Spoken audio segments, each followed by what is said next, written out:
Welcome back to our channel landmarks 2.0. இப்போ நம்ம என்ன பார்க்க போகிறோம்னா, ஒரு பொருளின் அடக்க விலை ரூபாய் 240. அந்த பொருளை விற்பனை செய்வதன் மூலம் கிடைத்த லாப சதவிகிதம் 60% எனில் அந்த பொருளின் விற்பனை விலை என்ன அப்படின்னு கேட்டிருக்காங்க. அதாவது ஒரு பொருள் இருக்குது, அதனுடைய காஸ்ட் ப்ரைஸ் வந்து 240. இப்போ அந்த பொருளை சேல் பண்ணுறதன் மூலமாக அவங்களுக்கு எவ்வளோ லாப சதவிகிதம் கிடச்சிருக்கு? 60%. இப்போ என்ன கேட்டிருக்காங்க, அந்த பொருளின் விற்பனை விலை செல்லிங் ப்ரைஸ் என்னவாக இருக்கும் அப்படின்னு கேட்டிருக்காங்க. ஸோ இப்போ பொருளின் அடக்க விலை காஸ்ட் ப்ரைஸ் எவ்வளவு? 240 ரூபாய். கிடைத்த லாப சதவிகிதம் எவ்வளவு? 60%.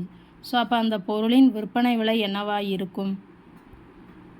இஸ் ஈக்குவல் டு அந்த பொருளின் அடக்க விலை எவ்வளவு? 240.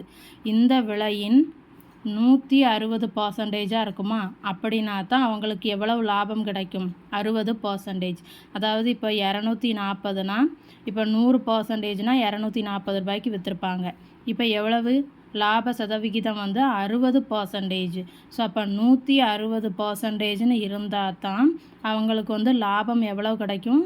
60% கிடைக்கும் லாப சதவிகிதம். ஸோ அப்போ இதை சால்வ் பண்ணால் நமக்கான ஆன்சர் கிடச்சிரும். அப்போ 240 × 160/100ன்னு எழுதிக்கலாமா? ஸோ இந்த 2 ஜீரோக்கு இந்த 2 ஜீரோவை அடிச்சிடலாம். ஸோ அப்போ 24ஐயும் 16ஐயும் மல்டிப்ளை பண்ணால் நமக்கான ஆன்சர் கிடச்சிரும். 384 ரூபாய். இதுதான் இந்த பொருளின் விற்பனை விலை.